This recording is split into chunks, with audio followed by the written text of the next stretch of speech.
Oke, baik. Kita awali dengan doa terlebih dahulu. Kita berdoa. Terima kasih Tuhan untuk waktu yang boleh Tuhan berikan buat kami pada malam ini. Kami akan belajar bersama-sama berkaitan dengan bagaimana kami mengalami pemulihan Tuhan, pemulihan dari setiap luka-luka yang kami alami.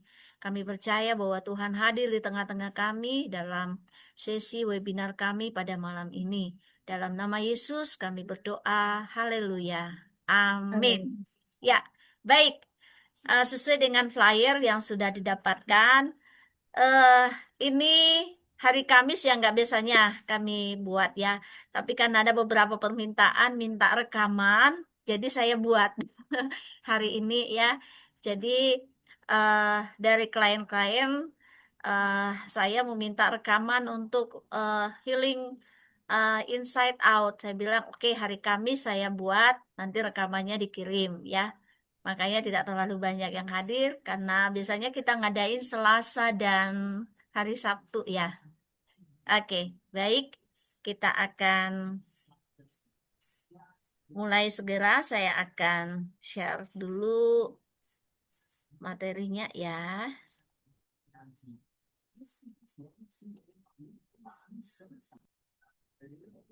Oke, baik. Nah, hari ini kita akan belajar healing inside out dan bagaimana kita self compassion ya, mengasihi diri kita dan bangkit ya, bangkit dari tengah tekanan-tekanan hidup yang kita alami ya. Kita percaya bahwa tidak ada yang tidak mungkin di dalam Tuhan ya. Tapi persoalannya adalah seringkali kita berada di situasi yang kita pikir, aku sudah berdoa Tuhan, aku sudah lakukan ini, tapi kok berulang ya muncul apa yang aku alami. Nah, saya mau katakan bukan karena kita kurang iman, tetapi mungkin ada hal-hal yang harus kita benahi ya, sehingga kita bisa mengalami pemulihan yang sesungguhnya seperti apa yang Tuhan mau. Nah, ini beberapa eh, perkataan-perkataan yang mungkin kerap kali muncul dalam pikiran kita atau kita perkatakan ya, aku kurang baik, aku selalu gagal, aku mengecewakan semua orang, aku tidak cukup. Jika pernah, berarti kita tidak pernah sendirian ya. Karena di luar sana ternyata orang-orang juga banyak yang berpikir seperti ini yang mungkin pernah kita pikirkan dan perkatakan ya. Jadi semua katakan hampir semua orang memiliki suara batin yang keras terhadap dirinya karena kondisi keadaan yang terjadi pada dirinya tidak seperti yang diharapkan. Ya. Nah, pertanyaan yang muncul seperti ini, kenapa kita cepat lelah gitu ya? Nah, dalam data dikatakan ya, dalam data WHO, Organisasi Kesehatan Dunia dikatakan bahwa ternyata banyak sekali ya orang yang mengalami gangguan kecemasan dan depresi hari-hari ini ya. Tetapi menariknya sebagian besar bukan karena masalahnya terlalu besar, tetapi emosinya yang tidak pernah diproses ya. Jadi kalau berbicara dengan tentang masalah, masalah pasti akan datang silih berganti ya dalam hidup kita.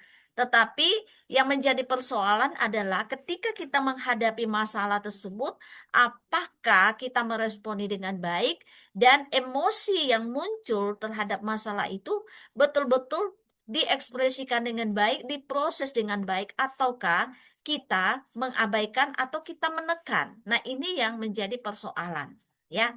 Nah, orang-orang terus menahan tangisan, ya, memendam kemarahan, menyimpan kecewaan, ya, terus mengalah, selalu ingin kelihatan jadi orang yang kuat. Sampai akhirnya tubuh berkata, aku sudah tidak sanggup lagi.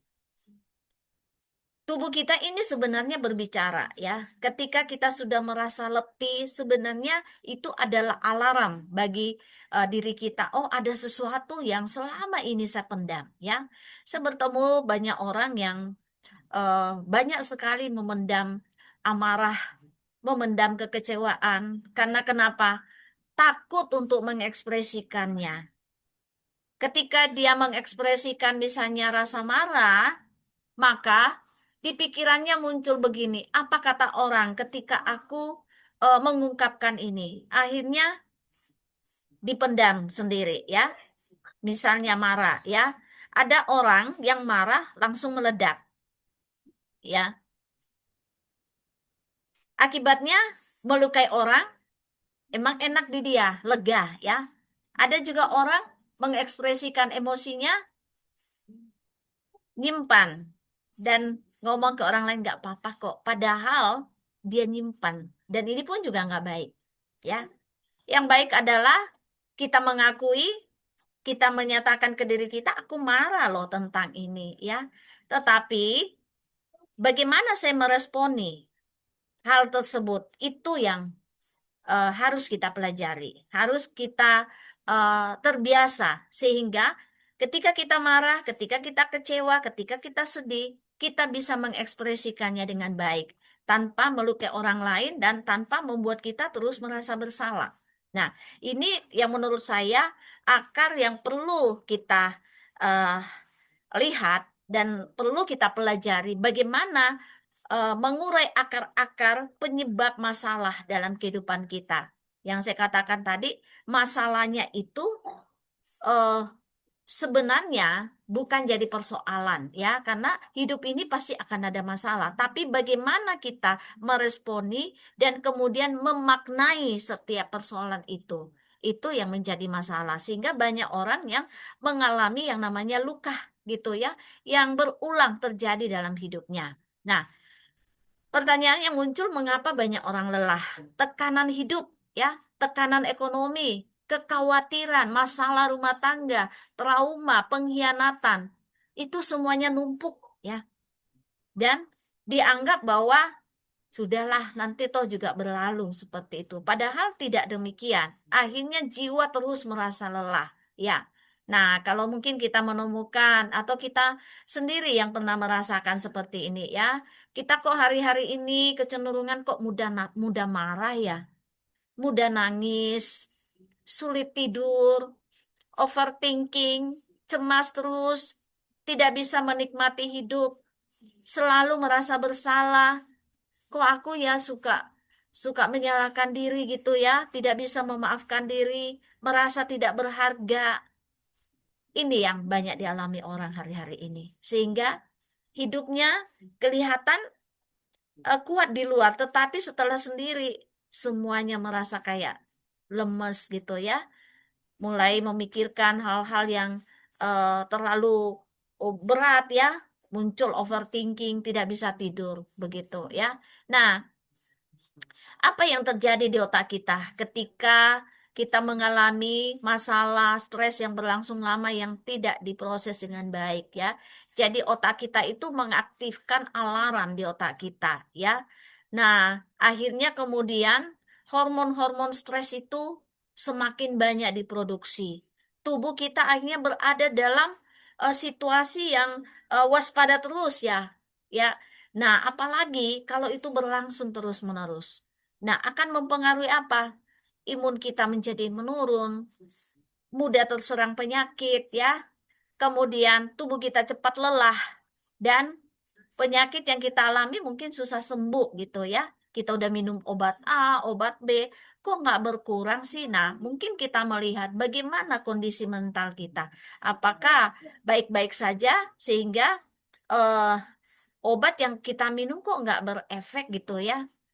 Nah, Ibu Bapak sekalian, ketika emosi kita tidak diproses, maka emosi yang ditekan itu tidak hilang, ya, hanya ditekan aja, ya. Ia hanya berpindah tempat. Kalau saya pakai bahasa tuh, dia hanya berpindah tempat dan muncul menjadi apa? Anxiety, overthinking, GERD, ya, migrain, dan autoimun ya. Hari-hari ini banyak orang yang menderita autoimun ya.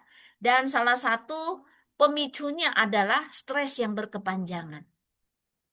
Nah, seorang penulis mengatakan begini ya. Ini berkaitan dengan stres. Dia melakukan penelitian selama 8 tahun terhadap 30.000 orang. Ya, 8 tahun berturut-turut selama terhadap 30.000 orang. Nah, akhirnya mendapatkan satu pernyataan seperti ini, bahwa sebenarnya masalah yang membuat orang stres itu ndak seberapa besar mempengaruhi kehidupan orang tersebut. Tetapi bagaimana orang memaknai stres itu, itulah yang membuat orang menjadi banyak penyakitnya muncul gitu ya. Mulai muncul anxiety, overthinking, panic attack, kesulitan tidur ya.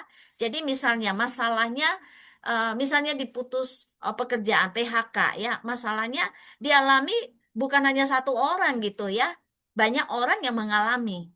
Tetapi ada orang yang memaknai sangat berat terhadap eh, PHK tadi, stres karena di PHK gitu ya. Tapi yang lain menganggap biasa saja. Nah, memaknai terhadap masalah yang mengakibatkan stres itu yang menjadi persoalan. Nah, dalam penelitian itu dikatakan bahwa itulah yang membuat orang menjadi banyak penyakitnya karena memaknai dengan eh, sangat negatif ya, muncul pernyataan stress belief. Jadi bagaimana dia memaknai, mempercayai, meyakini, dan kemudian membuat dia bahwa karena stres inilah yang membuat hidup saya. Jadi menyalahkan keadaan, menyalahkan dirinya, padahal sebenarnya masalahnya tidak seberat yang dia pikirkan ya. Nah, karena kita berbicara tentang healing, kita lihat sedikit tentang healing itu apa ya. Hari-hari ini kalau kita lihat di media sosial, banyak sekali yang memposting healing-healing gitu ya. Healing ke mana gitu ya. Nah, seringkali diidentikan healing itu adalah jalan-jalan ya. Padahal sebenarnya arti healing itu ya, menyembuhkan, memulihkan, membuat menjadi utuh kembali. Nah, apakah kalau kita jalan-jalan ya, menghabiskan banyak uang tuh ya, kemana, ke Turki kah, ke Kapadokia, kemana ya lagi tren sekarang ya untuk tempat healing ya menurut versi di media sosial. Nah, apakah ketika kita kembali, kita membuat menjadi utuh kembali, menjadikan kembali kondisi kita lebih sehat ya? Mungkin ya, tapi tidak signifikan gitu ya, karena bukan itu yang dimaksud sebenarnya tentang healing. Nah, saya mengambil akar kata dari heal ini ya, dari bahasa Inggris. Artinya ini ya, menyembuhkan, memulihkan, membuat kembali utuh ya. Dan yang menarik di sini saya lihat ada kata menyelamatkan juga ya, rupanya ya. Kata arti healing itu. Jadi kata ini berakar dari bahasa ya. Di sini saya dapatkan dari salah satu literatur, dikatakan dari bahasa Proto-Jermanik ya, yang berarti apa? Membuat menjadi utuh kembali. Yang tadinya kita sakit, yang tadinya tubuh kita mengalami hal-hal yang tidak nyaman, dikembalikan seperti semula. Itu yang sebenarnya dikatakan healing ya. Nah, artinya sejak awal kata healing itu bukan hanya berarti hilang gitu ya, hilangnya penyakit ya. Tetapi yang dimaksud dengan healing itu adalah mengembalikan seseorang itu menjadi utuh sama seperti dia sebelum dia mengalami sakit. Itu yang dimaksud dengan healing ya. Nah, healing tidak sama dengan penyembuhan ya. Tetapi healing itu lebih luas, termasuk emosi kita, mental kita, spiritual kita. Nah, makanya tadi saya katakan kalau kita healing hanya kalau kita jalan-jalan dan lalu kita mengartikan itu healing, itu hanyalah salah satu bagian saja. Karena kalau berbicara tentang healing, maka harus secara terintegrasi semua, ada emosionalnya, mentalnya, dan spiritualnya. Jadi memiliki dimensi yang lebih luas, tidak sekedar sembuh. Misalnya sembuh dari sakit, apakah mentalnya juga sudah sembuh, apakah spiritualnya juga sembuh. Jadi kalau dikatakan healing ya, nah harus mencakup keseluruhan itu. Jadi healing bukan sekedar sembuh, Ibu Bapak sekalian ya. Jadi healing proses kita kembali menjadi pribadi yang utuh. Secara apa? Fisik, emosional, mental, relasi, dan secara spiritual. Itu yang dimaksud dengan healing. Ya, jadi kunci utama dari healing itu adalah sebenarnya gini, kesadaran kita dan penerimaan diri.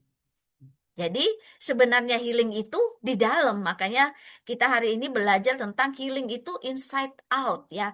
Banyak orang mencari healing di luar.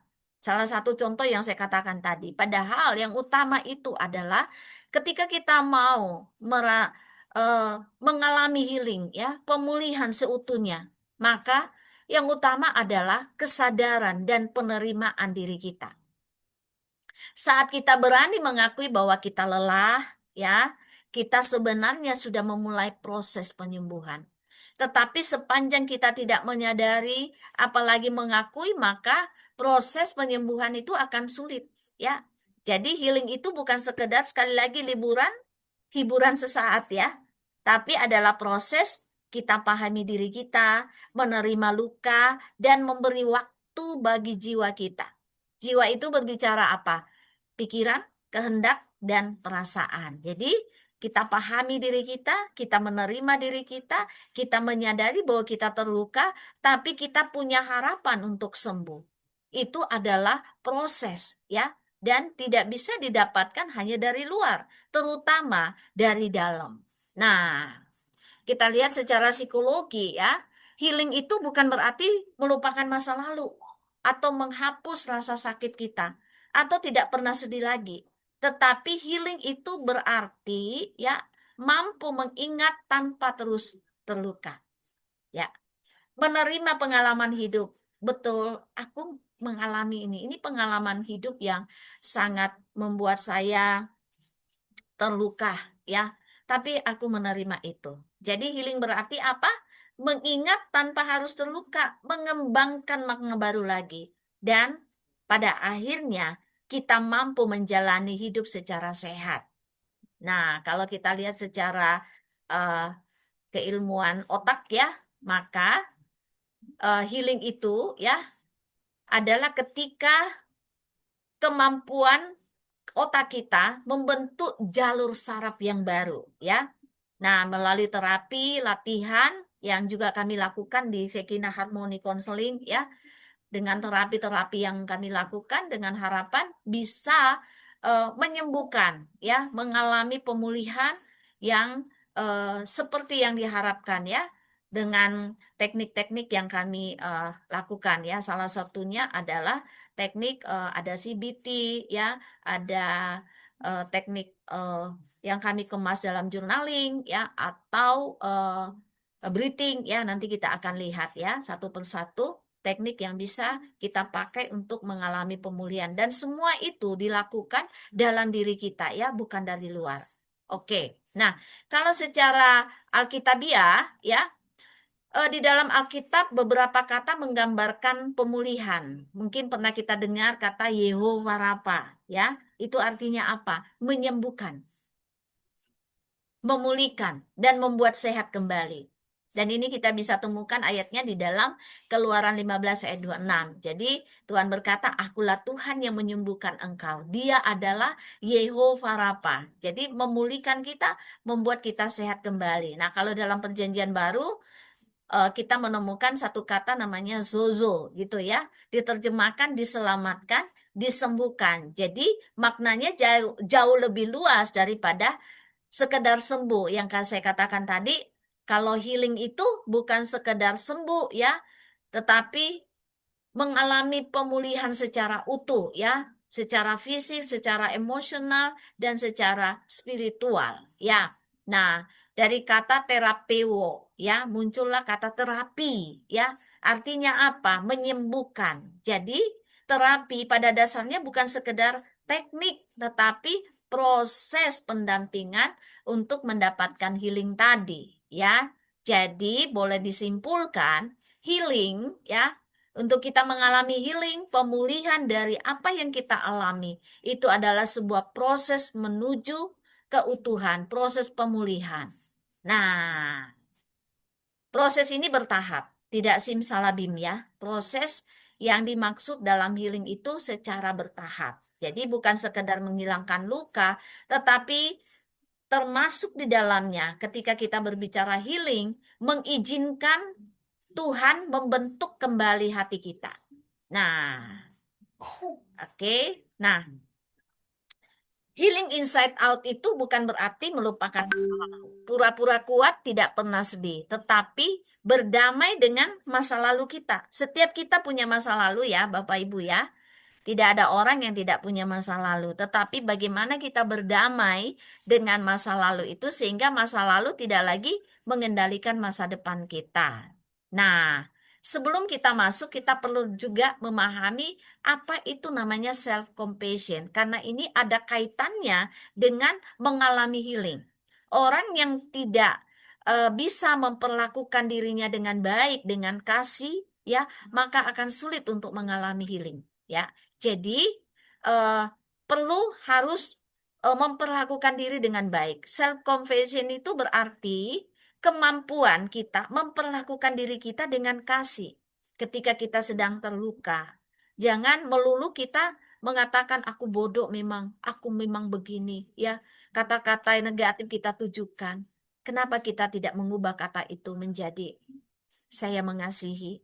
Terima kasih diriku sudah kuat menjalani walaupun hari ini masih terluka. Itu jauh lebih positif ya. Sehingga kita bisa mengalami yang namanya healing itu ya. Jadi ketika berbicara tentang self compassion bukan kita selfish, memanjakan diri, egois, tidak. Tetapi berhenti untuk terus menyiksa diri kita ya dengan kata-kata negatif. Kenapa penting ya? Karena ternyata dalam penelitian menunjukkan bahwa orang dengan self compassion yang baik ya akan memiliki apa? Dampaknya banyak. Sedikit kecemasan, sedikit depresi, sedikit burnout, dan lebih banyak apa? Optimisnya menghadapi hidup. Dia lebih mudah bangkit ya dari keterpurukan dan lebih mudah sehat ya dan lebih puas terhadap hidup yang dijalani dibanding kalau tidak punya self compassion ya, rasa eh, peduli terhadap dirinya ya atau mengasihi diri. Nah, ada 3 jenis self compassion itu. Jadi lembut kepada diri kita ya, jangan melulu kata-kata negatif ibu-ibu ya kepada diri kita ya. Aku bodoh, aku orang begini. Ganti dengan kata-kata yang baik ya. Misalnya ya, kata bodoh diganti aku sedang belajar karena aku masih terus berproses ya. Namanya hidup ya terus belajar, bukan memberikan label aku bodoh ya. Ada namanya common humanity ya. Jadi kita berbicara, oh saya tidak sendirian. Semua manusia pernah gagal kok. Semua manusia pernah terluka. Nah, ini menumbuhkan kekuatan dalam diri kita untuk bisa pulih, ibu-ibu ya. Kemudian mindfulness ya, mengakui emosi kita tidak menyangkal, tapi kita menerima, oh iya betul saya sedang sedih kok, saya sedang kecewa, saya sedang takut dan itu gak salah ya. Kalau kita mengakui begini kita tidak akan masuk neraka ya. Saya belum menemukan ayat di Alkitab kalau kita mengatakan kepada diri kita, saya sedang sedih, saya sedang kecewa, saya sedang takut, lalu dikatakan kita masuk neraka. Enggak. Justru di sana kita mengakui ya. Sama seperti pemazmur berkata begini ya sama dirinya, hei jiwaku mengapa engkau tertekan? Jadi dia menyadari, pemazmur mengatakan bahwa aku juga lagi tidak baik-baik saja gitu ya. Demikian kita juga. Nah, semangat kita bisa dilakukan di rumah loh ini ya. Kalau kondisi yang kita alami tidak terlalu berat ya, saat kita berada dalam tekanan ya, kita bisa pejamkan mata sesaat, taruh tangan di dada ya. Kemudian kita tarik nafas perlahan. Katakan sama diri kita, ya. Kalau kita terluka, kita boleh katakan, aku memang sedang terluka, tetapi aku tidak sendirian. Aku layak dikasihi. Aku sedang belajar bertumbuh.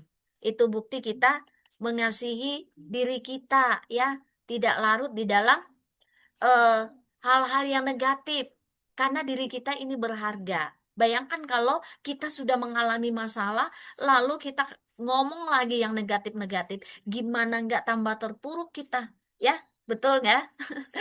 Oke, selanjutnya.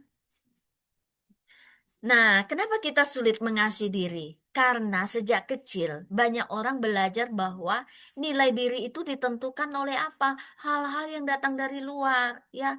Bahwa aku hanya berharga kalau aku melakukan yang baik-baik saja, tidak gagal, dinilai berharga kalau punya prestasi, ya. Aku punya harta, aku punya hal-hal yang bisa dilihat, sehingga muncul namanya inner kritik gitu ya. Kita mengkritik diri kita berlebihan karena ukuran keberhargaan itu letaknya dari luar, bukan dari dalam, ya. Nah, ibu-ibu sekalian, banyak orang dewasa sebenarnya masih hidup dengan luka masa kecil, ya. Sadar atau tidak, ya, banyak orang yang berada dalam kehidupan menjalani hidup ya normal, tetapi ternyata luka-luka masa kecil itu masih ada. Sering dibandingkan mungkin, ya. Akhirnya dia tumbuh menjadi apa? Pribadi yang perfeksionis, ya. Anak yang sering ditolak, dia akan tumbuh menjadi orang yang people pleaser gitu ya. Tidak berani berkata tidak, tidak berani menolak ketika ada orang yang meminta kepadanya. Padahal kita juga punya hak untuk berkata tidak gitu ya. Anak yang sering dikritik kelak akan tumbuh menjadi pribadi yang sangat keras terhadap dirinya ya. Menganggap kalau aku nggak bekerja, maka aku nggak bisa berhasil, ya, menempatkan seluruhnya terhadap pencapaian-pencapaian. Anak yang tidak pernah dipeluk biasanya sulit menerima kasih, ya. Karena itu kalau kita punya anak, sering-seringlah peluk dia, ya, supaya dia bisa merasakan bahwa kasih itu mengalir dari orang tuanya, ya. Nah, ibu bapak sekalian, kenapa luka batin tidak boleh diabaikan? Karena dampaknya besar ya terhadap pikiran, terhadap emosi, dan terhadap tubuh kita. Karena itu betapa pentingnya kita menyembuhkan luka-luka batin itu. Ya, nah, luka itu kalau tidak disembuhkan membentuk tadi yang saya katakan inner critic. Ada suara yang selalu berkata, kamu gagal, kamu tidak cukup, kamu tidak layak. Padahal itu suara yang mengganggu kita, suara yang membuat kita terpuruk. Kenapa kita tidak mendengarkan hal-hal yang baik ya? Saya katakan di sini itu bukan suara Tuhan. Kalau membuat diri kita menjadi terluka itu bukan suara Tuhan, itu suara yang memprovokasi, dan saya mau katakan ya dipakai iblis ya untuk menuntun apa, untuk mendakwa kita, dan semakin terpuruklah hidup kita. Nah, bagaimana kita mengubah inner critic itu dari gagal menjadi, kalau kita selalu berkata gagal, kenapa kita tidak berkata hari ini belum berhasil, ya? Kalau kita mungkin merasa tidak berguna, kita ganti kalimat itu. Aku tetap berharga. Karena keberhargaan kita tidak ditentukan oleh pencapaian-pencapaian. Kita tidak akan tidak berharga kalau kita belum meraih ini ya. Karena keberhargaan kita tidak ditentukan oleh pencapaian. Nah, setelah kita memahami self compassion ya, maka kita punya kesempatan untuk bangkit ya, yaitu resilient. Resiliensi itu berbicara kemampuan kita bangkit setelah mengalami kesulitan. Jadi bukan karena kita tidak pernah jatuh, tapi kita mampu bangkit lebih kuat ya setelah kita mengalami masa-masa sulit dalam hidup kita. Nah, bukan berarti bahwa tekanan hidup itu membuat kita terpuruk. Justru ya, saat kita mengalami tekanan, orang yang resilient tetap menangis ya, tetapi tidak menyerah. Kita tetap sedih ya, tetapi tidak berhenti berjalan. Itu yang dimaksud ya. Dan ini bisa kita dapatkan, kita bisa mampu bangkit ketika kita tadi self compassion dulu ya. Kita bisa menerima diri kita, menyadari, mengakui, oh aku terluka memang ya. Nah, oke. Apa yang membuat kita bisa mengalami resiliensi? Hubungan yang sehat, dukungan sosial, kita memiliki makna hidup ya, dan bisa meregulasi emosi kita, termasuk tadi yang tidak kalah pentingnya adalah memiliki self compassion terhadap diri kita. Nah, bagaimana kita membangun resiliensi? supaya kita bangkit dari keterpurukan, bangkit dari setiap apa yang kita alami, berhenti menyalahkan diri. Ya, belajar menerima emosi kita. Perasaan tidak harus dilawan, tapi harus dipahami. Mulai belajar kita merawat tubuh kita, ya. Terkadang masalah yang menghimpit kita membuat kita lupa untuk merawat diri kita, ya. Banyak orang yang saya layani, ya, yang tadinya begitu care sama tubuhnya, sama dirinya, tapi karena persoalan yang menindih sampai-sampai sudah lupa untuk mandi, ya. Nah, perlu juga kita rawat tubuh kita. Salah satu bagian dari self compassion, ya, untuk kita bisa kembali resilient, bangkit dari setiap masalah kita. Nah, yang keempat adalah bangun hubungan yang sehat. Tidak semua orang memusuhi kita di luar sana, ya. Mungkin ada orang yang mengecewakan kita, tapi jangan kita menyamakan bahwa semua orang itu jahat, ya. Bahwa semua orang itu membicarakan kita. Masih ada orang-orang yang baik yang ada di sekitar kita. Mungkin hanya satu dua orang yang melukai kita. Jangan kita fokus dengan itu, tapi mulai berpikir dan membangun hubungan yang sehat dengan orang-orang yang ada di sekitar kita. Dan yang tidak kalah pentingnya adalah kita senantiasa mendekatkan diri kepada Tuhan. Ya. Nah, saya memberikan ilustrasi di sini, ya. Bayangkan itu sebuah pohon ketika badai datang, pohon yang kaku itu kan mudah patah, betul ya ibu-ibu ya. Tapi pohon yang lentur, ya, itu bergoyang tapi tetap berdiri lagi, ya. Itu resiliensi, ya. Jadi ketika badai datang, ya kita memang kayak goyang gitu, ya. Tetapi setelah itu bangkit lagi. Nah, konon katanya istilah resiliensi ini datang dari istilah dari teknik sipil, ya. Ya, ketika seorang membangun jembatan, ya.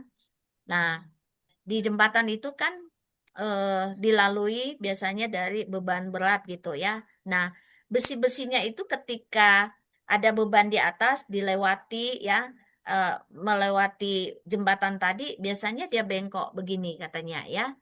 Tapi setelah bebannya lewat, dia kembali lagi lurus, ya. Nah, hidup kita juga seperti itu, ya. Ketika ada beban, kadang kita kayak bengkok begini, ya. Ya, ini bahasanya saya. Tapi setelah beban lewat, kembali lagi. Ya, kenapa? Karena tadi salah satunya kita memiliki self compassion. Kita tidak larut dalam masalah, tapi kita bisa menerima emosi, menerima setiap tantangan dan kita berkata, aku mengalami luka, ya, tetapi tidak membuat saya semakin terpuruk, justru membuat saya menjadi lebih baik. Ya, makanya ada istilah post trauma grow gitu, ya. Jadi setelah mengalami trauma, setelah mengalami masalah, dia semakin menjadi lebih baik. Ya. Dan sebenarnya itulah yang diinginkan ketika kita menghendaki adanya pemulihan dalam diri kita, ya. Bukan semakin terpuruk, ya. Nah, kita masuk ke praktisnya, ya. Jadi bagaimana supaya kita mengalami yang namanya self compassion, ya. Kita terlebih dahulu menerima diri kita, mengasihi diri kita, bukan selfish, ya, tapi mengasihi, ya. Ketika masalah muncul, ya, untuk kita kembali menyadari bahwa diriku juga berharga, kita mulai dengan langkah yang sebenarnya ada dalam diri kita, ya. Kita bernafas dengan tenang. Banyak klien saya mengatakan, kenapa sih ibu kalau konseling sama ibu kita selalu diajarin dengan bernafas? Ya, tanda orang masih hidup itu adalah karena dia masih bernafas. Kadang kita berpikir bernafas itu adalah sesuatu yang memang berjalan begitu aja adanya, ya, spontan. Tapi nafas yang saya maksud di sini adalah kita betul-betul merasakan.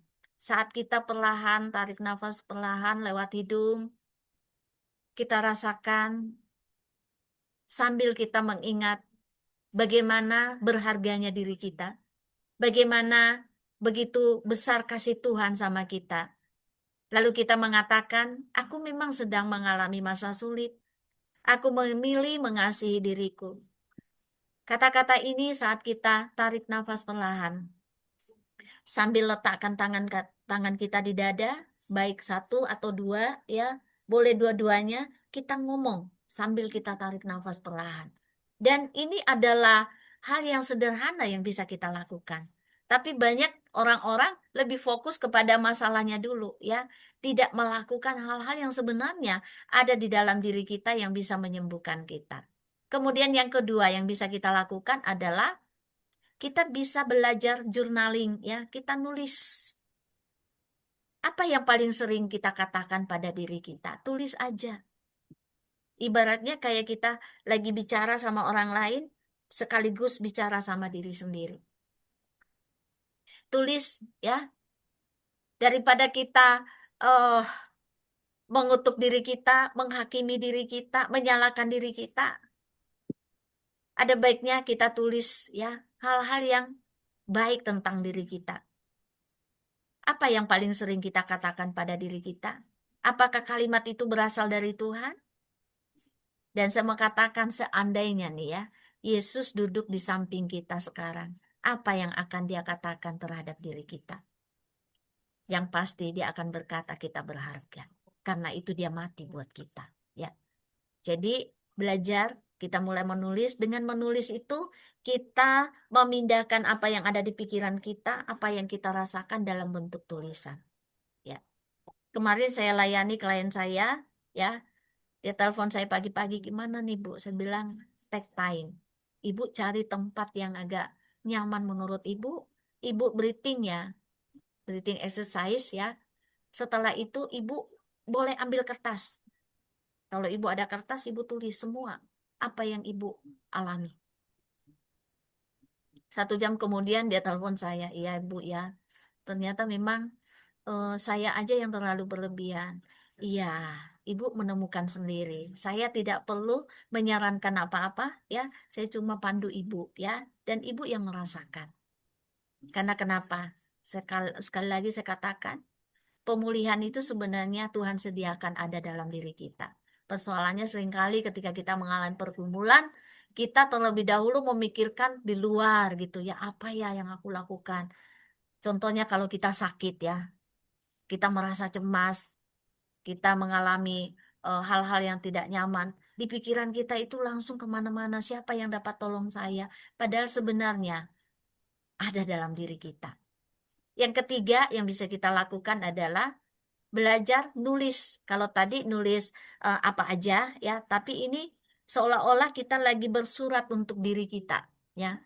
Jadi surat untuk diri sendiri. Ini mungkin tidak setiap waktu kita lakukan seperti journaling, ya, tapi ini ada waktu-waktu khusus kita menulis, ya. Zaman dulu kan menulis surat itu sangat familiar, ya. Kalau sekarang mungkin nulis di chat, ya, atau di wallnya kita, ya. Nah, ada baiknya kita nulis dengan tangan, ya. Karena kenapa? Pada saat kita nulis dengan tangan ada koneksi tangan kita, ya, jari-jari kita, ya, ada penekanan-penekanan huruf tertentu, ya. Kemudian kita bisa nikmati prosesnya itu sambil kita nulis apa yang aku mau nulis buat diriku. Tulis surat kepada diri sendiri seperti kita menulis kepada sahabat yang sedang terluka. Apa sih yang kita tulis? Seandainya kita di posisi sahabat kita, lalu kita nulis kepada dia.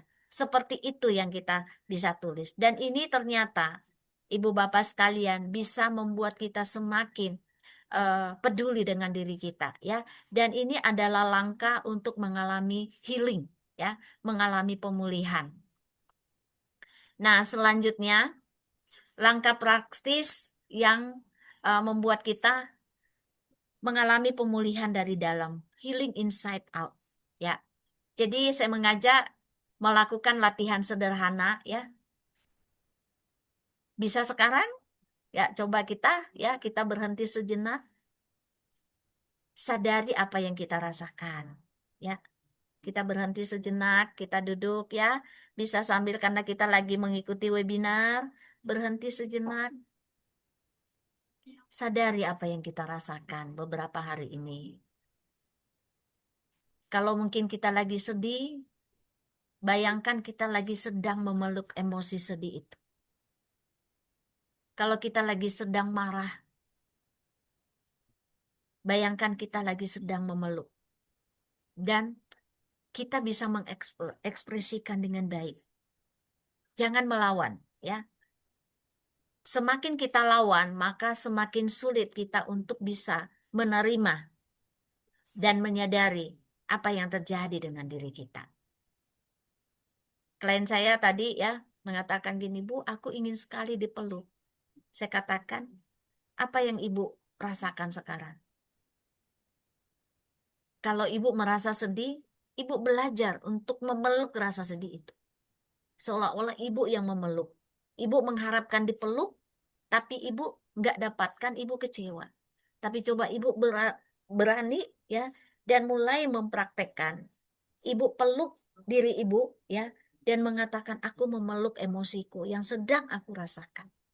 Jangan dilawan, tapi Ibu merangkul dia, sama seperti ketika orang lagi menangis atau dalam keadaan duka, kita rangkul dia ya. Ataukah kita lagi bersedih, terus ada orang yang merangkul kita.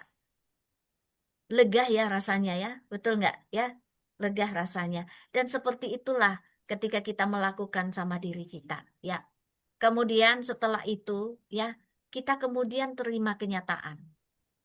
Saya memang terluka, tapi saya bukan luka saya. Ini dua hal yang berbeda. Saya memang kecewa, tapi saya bukan kecewa. Ya, saya memang dihianati. Saya memang terluka, tetapi saya bukan luka itu. Nah, setelah itu kita mulai kembali menata hidup baru kita. Tentunya prosesnya ini tidak semudah yang saya omongkan ya, butuh waktu. Yang saya katakan tadi, healing itu adalah proses, bukan instan ya. Banyak orang tidak mengalami healing seutuhnya karena menganggap bahwa healing itu adalah sebuah hal yang instan. Saya pulang jalan-jalan nanti ya, saya harap masalah saya selesai. Tidak seinstan itu ya. Kembali lagi kepada diri kita karena pemulihan seutuhnya itu ya, healing seutuhnya yang dimaksud itu adalah mulai dari dalam diri kita. Lalu setelah itu ibu bapak sekalian tanyakan kepada diri kita, apakah luka itu masih saya bawa? Apa kalimat negatif yang terus saya ulang? Apakah yang Tuhan ingin sembuhkan dalam diri saya? Dan tentunya kita yang tahu semua itu. Tidak ada yang bisa menolong kita selain diri kita sendiri. Saya katakan begini bahwa yang sering melukai diri kita sebenarnya adalah diri kita. Orang memang mungkin lukai kita, tapi dia tidak bisa menyentuh ruang terdalam dari hidup kita ketika kita tidak mengizinkan itu. Orang bisa saja berkata yang jahat terhadap saya. Orang bisa saja mengatakan yang buruk tentang saya. Itu di luar kendali saya. Tapi kata-kata itu tidak bisa melukai saya ketika saya meresponi dengan baik. Kenapa kita terluka sampai kepahitan? Karena ketika orang berkata kepada kita, kita pikirkan. Kita kemudian cerna dan saya katakan kita yang membuat diri kita terluka. Kalau kita menyadari tadi mengapa saya bawa kita untuk self compassion terlebih dahulu. Menyadari bahwa diriku berharga. Kalau diriku berharga, kenapa aku harus masukkan sampah dalam diri saya? Saya tidak bisa melarang orang berkata jahat terhadap saya. Saya tidak bisa melarang orang untuk berkata buruk ataukah apapun itu, karena itu di luar kendali saya. Tapi saya bisa mengasihi diri saya sekalipun mereka berkata buruk terhadap saya, karena kendali ada pada saya. Jadi, ketika kita mulai self healing, ya, itu dimulai dari merasakan apa yang Tuhan telah lakukan. Dan awal yang bisa kita rasakan adalah nafas kita. Bukti kita masih eksis, bukti kita masih ada adalah ketika kita masih bernafas. Dan saat kita bernafas, kita kemudian merasakan bahwa Tuhan masih beri aku kesempatan sekalipun di tengah-tengah keadaan yang sulit. Saya bernafas dan saya menikmati. Setelah itu saya menulis, ya, apa yang saya alami, hal-hal apa yang pernah Tuhan lakukan dalam hidup saya. Dan ini yang bisa memulihkan saya. Perhatikan ya, self healing itu ada yang di luar nggak ya? Saya menemukan formulasi ini ada 4 ya. Bahwa kalau kita mau self healing, sembuh sendiri ya, tanpa intervensi obat kah atau apapun ya di luar kita bisa lakukan. Mulai dari breathing exercise, lakukan secara rutin. Kemudian belajar journaling ya, nulis apa aja, termasuk kita journaling rasa syukur ya, itu memulihkan kita. Dan yang tidak kalah pentingnya adalah refleksi dan kontemplasi saat teduh kita bersama dengan Tuhan. Bagaimana hubungan kita dengan Tuhan, itu menentukan proses healing kita. Dalam penelitian dilakukan seorang tokoh bernama Kylie ya.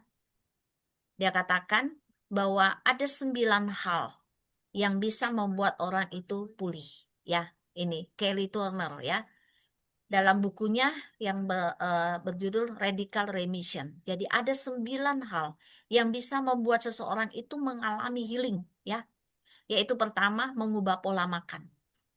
Itu dari diri kita kan.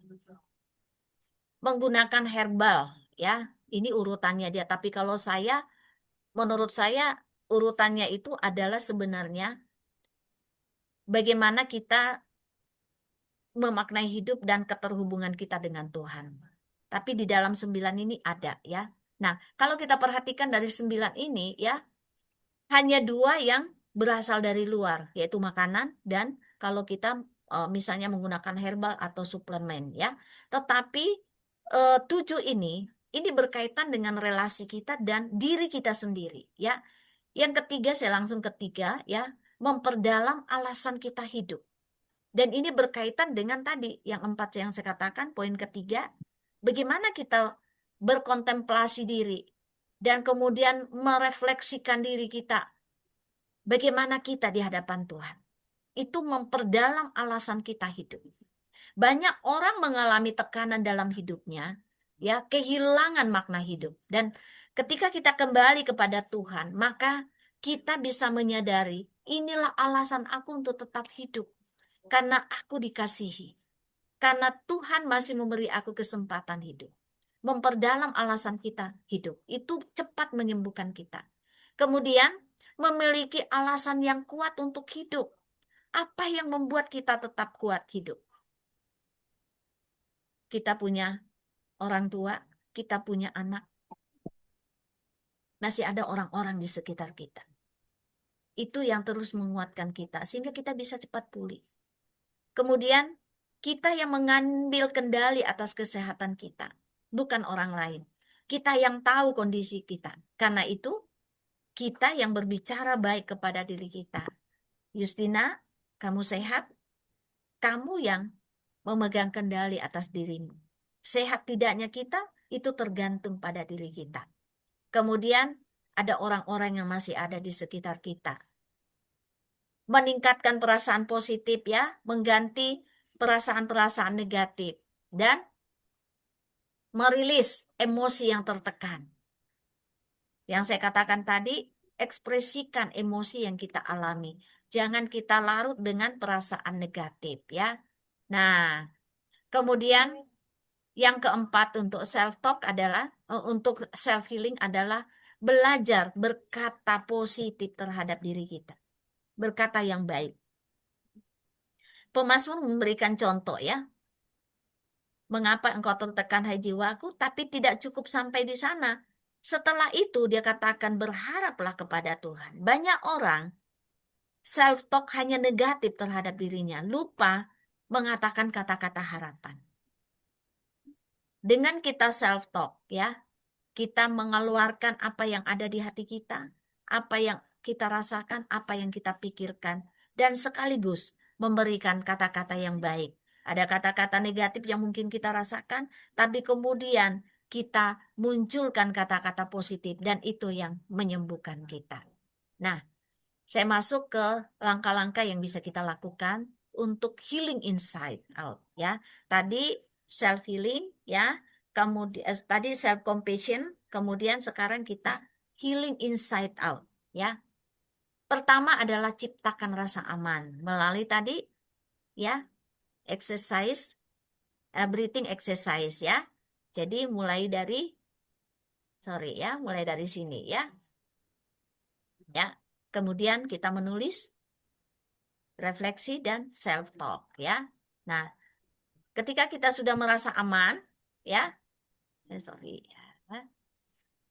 Nah, kemudian kita mulai mengenali apa yang membuat saya luka. Ya, kita tidak akan bisa mengenali apa yang membuat kita terluka kalau tidak dalam keadaan yang tenang. Yang ada, kita mulai menyalahkan semuanya. Tapi ketika kita sudah tenang, ya, saraf-saraf kita sudah mulai terkendali, khususnya saraf parasimpatis yang membuat kita tenang, ya. Itulah salah satu tujuannya kita bernafas tadi ya, breathing exercise ya. Tarik nafas perlahan, bernafas lewat hidung secara perlahan sambil kita nikmati, kita sudah rasa aman, nyaman, baru kita bisa berpikir jernih. Oh, ini toh yang membuat saya terluka. Lalu kemudian kita memperbarui pikiran kita. Setelah itu, kita menumbuhkan lebih lagi bagaimana kita mengasihi diri kita. Saya tidak perlu jahat sama diri saya tidak perlu berkata negatif sama diri saya. Dan perlahan kita mulai merilis, melepaskan luka itu, melepaskan pengampunan, melepaskan apapun yang membuat kita terluka. Terutama juga luka-luka masa lalu. Setelah itu kita bertumbuh menjadi pribadi dengan identitas yang baru. Dan pada akhirnya ini yang kita butuhkan ya. Nah, Ibu Bapak sekalian, kami dapat dari Sekina Harmoni Konseling ya, ada program khusus untuk 30 hari mendampingi ya, dan ini bisa dilakukan. Dan bagi yang memang membutuhkan bisa menghubungi kami. Selama 30 hari kami mendampingi khususnya yang mengalami trauma healing, trauma ya, kami akan melakukan trauma healing, mengalami luka-luka batin, dan hari-hari ini banyak yang kami layani seperti itu. Nah, saya akan tayangkan dulu programnya ya, seperti ini.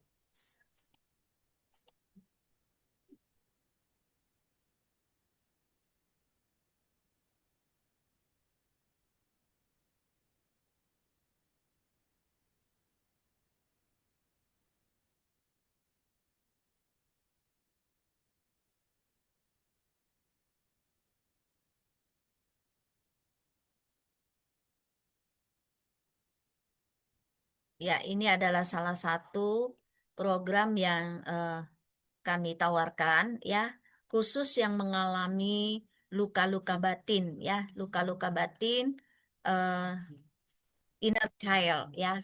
Jadi konsepnya 30 hari ya, pertemuan setiap Selasa dan setiap Jumat ya, 1 jam. Selama 1 jam kami akan memandu dengan teknik ini ya, dari yang kita pelajari tadi ya, ada 7 tuh ya, untuk self healing. Nah, setiap sesi ya, kita akan mulai dengan satu tahapan. Jadi 7 tahapan itu tidak satu sekaligus ya. Jadi yang datang ke kami misalnya mengalami luka batin, kami akan masuk ke eh, bagian S ya, yaitu surrender ya. Bagian mana penyerahan total, mengalami rasa aman dulu ya. Ada penyadaran di sana, ada pengakuan, ada penerimaan, dan itu akan menjadi pintu masuk ya untuk mengalami healing inside out ya. Nah, kemudian setelah itu ya di pertemuan berikutnya eh, healing, penyembuhan luka batin. Jadi ini dibuat bukan privat tapi kelas ya. Jadi satu kelas itu 15 orang. Nanti karena ada juga namanya terapi kelompok. Karena itu memang yang hadir adalah yang memiliki masalah yang sama ya. Karena kami melihat terapi kelompok itu sangat menguatkan satu dengan yang lain ya.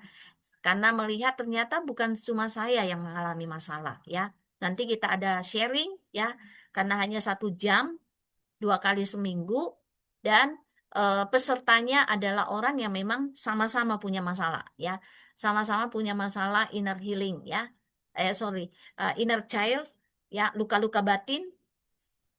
Dan kami dari Shekinah Harmony Family Counseling akan memandu ya.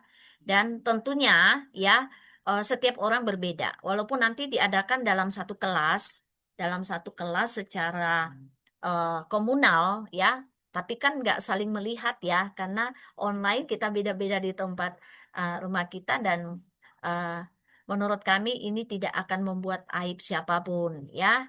Nanti pada saat healing ini ya memang tujuannya adalah bagaimana mengekspresikan emosi. Kadang nanti kalau menjalani mungkin ada yang tiba-tiba nangis ya, ada yang memang manifestasi seperti itu ya. Jadi kayak inner healing tapi kami combine dengan neuroscience dan psikologi ya.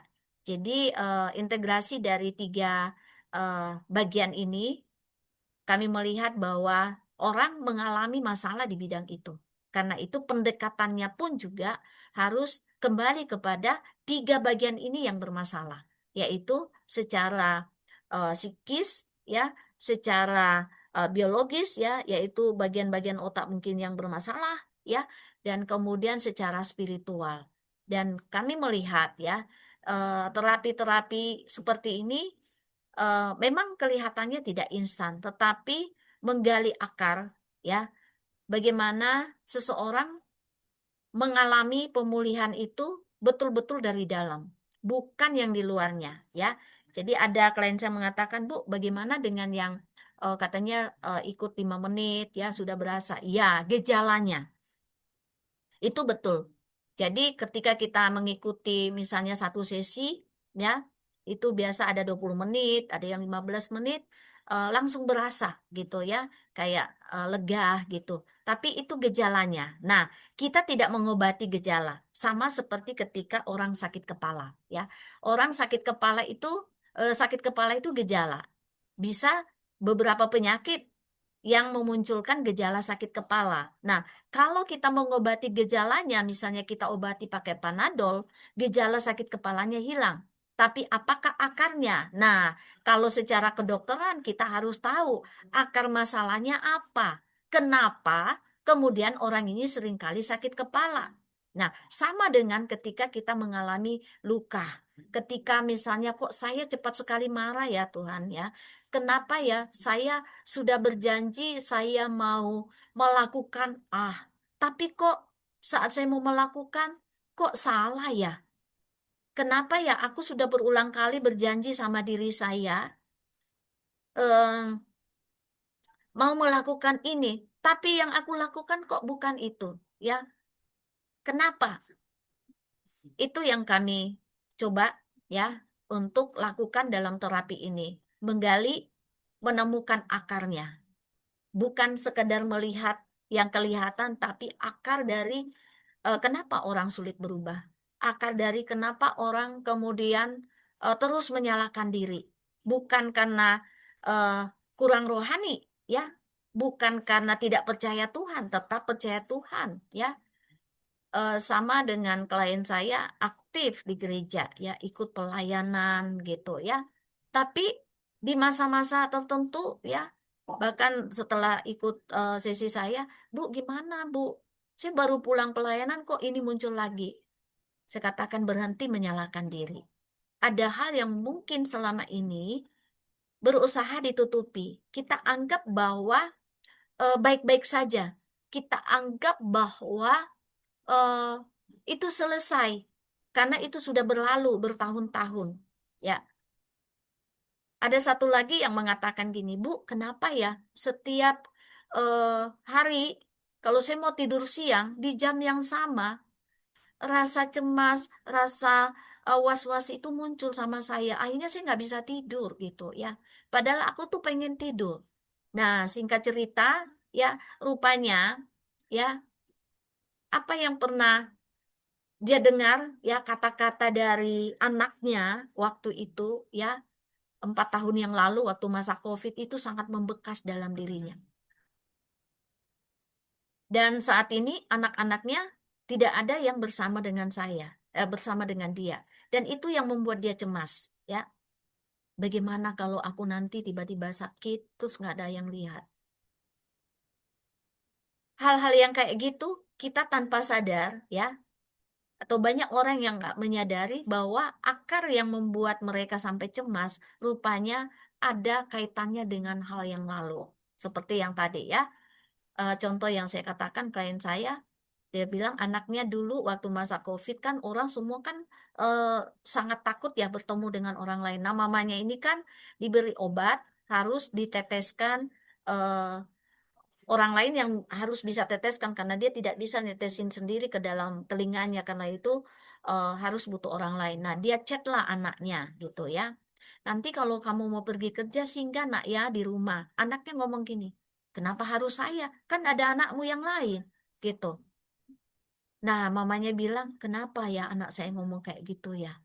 Saya kan nggak beda-bedakan anak saya. Tapi anak saya ngomong gitu, ya anakmu itulah, anak kesayanganmu itulah. Nah, kata-kata itu sampai sekarang membekas. Mungkin bagi orang lain itu bukan hal yang besar, tapi ternyata bagi ibu ini kata-kata itu membekas dan itu yang menjadi akar, ya, sehingga mengalami kecemasan yang berkepanjangan sampai hari ini dan kami baru masuk pertemuan kedua. Saya mau mengajak dia masuk di sesi kelas aja ya. Karena eh, ini bisa kita lakukan bersama ya dalam satu kelas tapi kita lakukan masing-masing sendiri pada saat kita online. Kenapa harus dipandu? Ada yang memang kita tidak bisa lakukan ketika kita sendiri. Perlu ada orang yang membantu kita. Ya, membantu kita untuk menemukan apa sebenarnya yang ada dalam diri saya. Kalau saya mau sembuh, saya punya keinginan sembuh, tapi bagaimana supaya saya pulih? Tuhan hadirkan orang-orang di sekitar kita. Dan kami dari Shikina Harmony Family Counseling, jikalau ada ibu bapak sekalian ataukah saudara-saudara yang membutuhkan, bisa menghubungi kami, kita bersama-sama melakukan ya. Dan saya percaya ya, healing inside out itu bisa kita alami. Pemulihan yang seutuhnya tidak perlu kita larut dalam luka batin kita yang membuat kita tidak produktif. Tapi Tuhan sediakan healing itu ya, mulai dari dalam diri kita. Mungkin ini yang bisa saya sampaikan. Dan saya tutup untuk materi hari ini sekaligus untuk menyampaikan program kami. Saya buka sesi tanya jawab berkaitan dengan materi kita pada saat ini. Silakan jikalau ada yang mau bertanya, silakan. Ada Ibu Debi, Ibu Erna, Ibu Sri. Selamat bergabung Ibu Sri. Ada Ibu Devi ya. Hari ini hari spesial ya, tidak seperti Selasa dan Sabtu. Rekaman banyak yang meminta untuk materi ya, makanya saya adakan hari ini dan sekaligus juga saya menyampaikan program kami dari Sikina Harmony Family Counseling untuk program Healing Inside Out selama 30 hari mendampingi orang-orang yang bermasalah dan kami buat dalam satu kelas ya. Satu kelas hanya 15 orang. Oke, baik silakan ada yang mau bertanya kah? Iya, Ibu, sama-sama udah live ya, Ibu Siucin ya. Oke. Ada yang mau bertanya Ibu Lili, Ibu Novi, Ibu Kesya, Ibu Debi masih monitor kah Marcelin?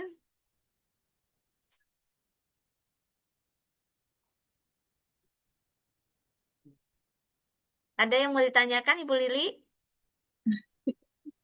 Itu apa yang itu yang barusan Ibu info itu apa rame-rame gitu tapi? Oh, itu nanti kita buat satu kelas, Ibu, ya, khususnya kalau mau terapi luka-luka batin atau trauma, Ibu. Oke oke Eh, oke. jadi bisa ikut Mm, kelas. eh Satu kelas itu kita rame-rame kayak begini, Ibu. Ya, jadi live terapi mm. namanya, live terapi. Oke deh, boleh Ya, saya minat. iya, live terapi. Mm, Iya. Oke, karena kami ada program konseling secara personal, ya, secara online, dan kemudian program untuk webinar, program untuk pelatihan konseling dasar, ya, bagi itu khusus untuk hamba-hamba Tuhan, pelayan-pelayan. Jadi kami memperlengkapi untuk bagaimana teknik dasar mengkonseling orang, gitu ya, Iya iya. membangun komunikasi, bagaimana bertanya bagi pelayan-pelayan yang terbeban untuk pelayanan di bidang konseling gitu. Dan itu pertemuan 8 kali, itu 1 bulan full, ya 1 bulan Oh, itu. oh iya Kalau iya untuk iya. teknik dasar konseling, tapi kalau yang tadi itu untuk terapi Ibu, live terapi namanya, Iya gitu. iya. Ya itu sebetulnya boleh juga sih. Memang kebetulan saya basicnya S1 teologi. Oh iya, wah, Cuman saya belum ada apa mengambil pekerjaan pelayanan di situ sih belum oh karena iya memang Ibu ya. Iya, basicnya udah teologi ya, pelayanannya diaktifkan kembali, Ibu. Ya, ya heeh. tapi kan karena kondisinya sekarang Ya, belum memungkinkan gitu. ya, saya pahami. Mm-mm. Oke, ya nanti bisa chat ke saya, Bu ya, untuk programnya. Heeh, Iya nanti iya. saya kirim itunya. Iya, Oke, makasih Bu ya Stian. Mm. sama-sama. Iya iya.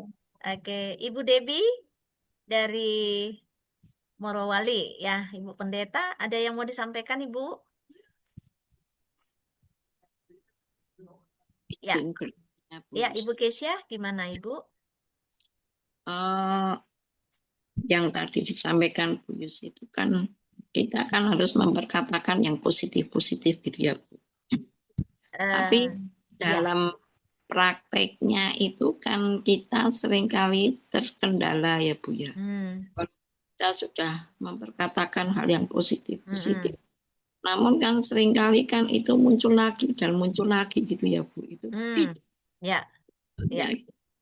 ya. Eh, Sebelum kita berkata positif, kita mulai dulu menerima, Ibu. Ya, menerima, menyadari. Jadi, ketika misalnya ya saya kasih contoh, kita dihianati. Dimulai dengan pengakuan saya eh, terima, saya menyadari dan saya mengakui saya dihianati dan itu membuat saya terluka. Jadi jangan langsung kata positif, Ibu. Ada pengakuan, ada menyadari, menerima apa yang kita sedang alami.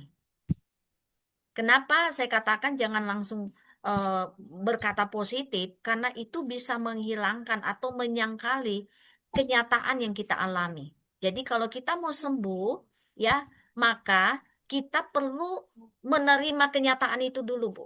Ya, menerima kenyataan betul. Saya dihianati, saya terluka, saya melakukan hal-hal yang mungkin bodoh misalnya ya sama diri saya. Tapi saya eh, punya kesempatan untuk pulih. Nah, setelah itu kita menerima, baru kita pakai kata-kata positif. Ya. Nah, kalau tidak, Bu, nanti bisa mengarah ke toxic positivity. Ya, kita sekedar berkata positif, lalu tidak ada efeknya. Kenapa? Karena tidak ada penerimaan terlebih dahulu. Ya. Nah, ini yang biasanya miss di orang-orang yang saya layani. Gimana, Bu? Saya sudah berulang kali seperti Ibu Kisya tadi katakan ya, kita udah ngomong positif. Nah, kita mundur dulu. Ya, apakah Ibu sudah menerima kenyataan yang Ibu tidak bisa ubah lagi? Ya, apakah Ibu sudah merilis ya kalau diperlukan melepaskan pengampunan terhadap orang yang melukai kita? Kalau itu belum, maka kata-kata positif tadi tidak ada maknanya, Bu. Yang ada nanti malah toxic positivity, membuat kita jadi semakin terpuruk malah. Karena kita melangkai yang pertama itu kita merelahkan ya, yang saya katakan tadi ya di awal, sebenarnya yang melukai kita, yang membuat kita semakin terluka itu adalah diri kita sendiri. Kenapa? Karena orang yang membuat kesalahan kepada kita itu di luar kendali kita. Tapi ketika orang menyampaikan itu, bagaimana kita meresponinya? Ya, tentunya sakit. Nah, di sanalah dibutuhkan bagaimana saya mengakui, bagaimana saya menerima. Dan ini hanya bisa dilakukan, Bu, dalam keadaan tenang, ya, tidak dalam keadaan emosi. Nah, itulah salah satu yang membuat kami membuka kelas ini, ya, karena selama ini ya termasuk Ibu juga ya salah satu klien saya gitu ya. Nah, dengan harapan lewat kelas bersama, ya, karena ketika kita dalam komunal kita melihat ternyata bukan cuma saya, ada orang-orang juga yang memiliki hal yang sama. Nah, bagaimana kita saling mensupport satu dengan yang lain, ya? Seperti buku yang saya sampaikan tadi yang ditulis oleh Kelly Turner itu ya, dukungan support sosial itu menambah kita, membuat kita semakin cepat pulih. Nah, setelah itu mulai terus kita perkatakan hal yang positif setelah kita sudah menerima diri kita yang tadi saya katakan self compassion, Ibu. Jadi kata-kata positif yang kita tujukan itu tidak bermakna sepanjang kita tidak self compassion dulu. Menerima luka, menerima apa yang terjadi sama diri saya. Saya terima, saya sadar itu melukai saya, tapi saya tidak dipengaruhi lagi. Saya tidak terluka, saya tidak terpuruk dengan apa yang membuat saya terluka. Misalnya orang melukai saya, orang berbicara tidak baik pada saya, itu memang sakit, tapi itu bukan saya. Itu tidak akan membuat saya terpuruk. Karena saya sudah menerima, saya belajar menerima, karena itu yang bisa saya lakukan. Saya tidak bisa mengendalikan orang lain, kamu jangan gitu dong sama saya. Saya nggak bisa. Saya nggak bisa larang orang untuk mau ngomong apapun sama saya. Tapi yang saya bisa lakukan adalah bagaimana saya menerima ketika saya dilukai, bagaimana saya merilis ketika saya dikhianati. Nah, setelah saya bisa terima itu, setelah saya menerima diri saya, lalu saya berkata positif. Kira-kira seperti itu, Ibu Kesia. Tapi kan ya kan sudah dalam jangka tertentu kan sudah mengampuni ya Bu ya. Ya. Ini terus kan udah Hmm. maaf. Tapi tiba-tiba muncul kembali gitu ya. Ya. Karena Nah, perasaan. indikatornya gini, Bu. Ya, kalau kita bilang udah mengampuni, ya, karena kita nggak bisa melupakan peristiwa, Bu. Ya, kalau kita bilang udah mengampuni, saat muncul kembali, indikatornya kita betul-betul mengampuni adalah aku masih sakit atau tidak. Aku masih terprovokasi untuk terluka atau berkata yang tidak baik ketika dia muncul dalam pikiran saya, ketika teringat peristiwa yang dia lakukan. Kalau itu masih membuat kita marah, membuat kita kecewa, maka mungkin belum betul-betul kita mengampuni, Bu. Memang sulit, ya, tidak semudah yang saya ngomongkan, tapi bisa dilakukan. Karena itu saya berani berkata bahwa pemulihan seutuhnya itu adalah diri kita dari dalam. Dari dalam. Kenapa? Karena kita yang bisa mengendalikan diri kita. Dengan apa? Mulai dari self compassion, ya. Ketika kita bisa menerima diri kita, menerima luka yang ada, menerima pengkhianatan, maka dengan mudah kita bisa berkata positif. Dan kata-kata positif itu tidak menjadi toxic positivity, ya, tapi justru membuat kita bangkit, ya. Yang saya katakan tadi, kita butuh dipulihkan secara utuh, ya, dari dalam.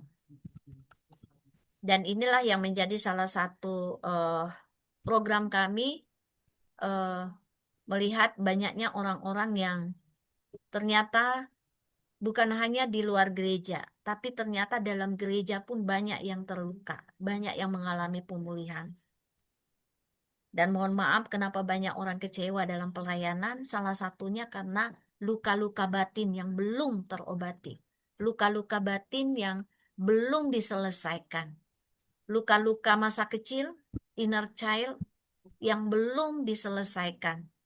Lalu kemudian menganggap bahwa ketika saya masuk dalam pelayanan, semuanya akan menjadi baik. Rupanya kita juga bertemu dengan orang-orang yang membawa masalah yang sama gitu ya. Sehingga tidak heran kalau kita juga punya gesekan yang kuat dengan sesama pelayan. Nah, karena itu ya menurut saya dimulai dari diri kita. Kita tidak bisa menuntut orang, tapi dimulai dari diri kita untuk tersadar. Oh, ada yang perlu disembuhkan dalam diri saya. Ada yang perlu. Karena ini yang membuat saya, yang saya katakan tadi, saya ingin lakukan ini, tapi kok bukan itu yang saya lakukan. Saya ingin lakukan B, tapi bukan ini yang aku lakukan. Kenapa ya? Akhirnya kita menuduh diri kita lagi kan? Aduh, memang aku ini bodoh. Nah, bisa jadi memang akarnya belum diselesaikan. Karena akar itu harus dicabut, ya. Berarti Tidak sekedar kita kenapa Ibu? Intinya kan yang bisa mencabut akarnya itu dari diri kita sendiri ya. Ya, betul. Dari diri kita dan kadang kita perlu dibantu orang, ya. Karena pada saat kita sendiri bisa saja kita lakukan sendiri tapi kemudian tertrigger lagi. Karena itu kami membuat ada komunitas ya, komunitas sehingga kita bisa melihat oh iya, ternyata bukan cuma saya. Jadi kita ada saling support nanti Bu dalam kelas ya. Oke, baik, makasih Bu Yusti. Ya, baik. Oke, kalau nggak ada saya cukupkan sampai di sini. Sampai bertemu di hari Sabtu sesuai dengan jadwal kita ya. Hari Sabtu kita akan bahas lagi tentang konseling pastoral di era krisis mental dan bagaimana gereja menyembuhkan. Itu topik kita hari Sabtu. Bagian yang kedua menyambung webinar waktu hari Selasa kemarin ya. Oke, terima kasih waktunya Ibu Marcelin. Terima Ya, kasih Ibu Lili. Terima kasih untuk ya, bergabung. makasih. Ibu Erna, ya, Ibu bisa nanti chat saya ya. Hmm. Ya, amin Ibu ya. Nanti kita chat ya Bu. Ibu Erna, Tuhan memberkati Ibu. Selamat melayani juga Ibu Novi, Ibu Sri, terima kasih sudah bergabung dan Ibu Pendeta, Ibu Debi. Apakah Ibu Debi monitor Ibu?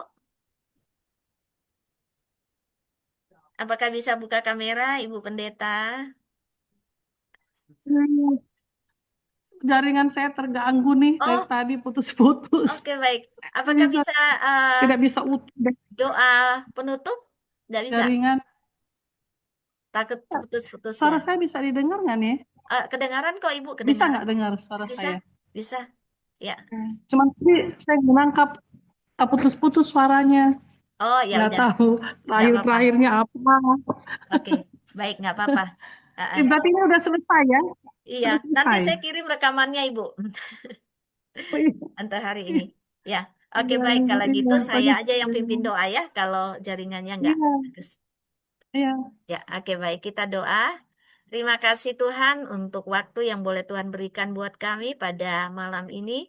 Kami telah menyelesaikan sesi kami webinar pada saat ini. Tuhan tolong biarlah apa yang kami pelajari hari ini bermanfaat buat kami dan senantiasa kami percaya bahwa pemulihan yang sesungguhnya adalah daripada Tuhan.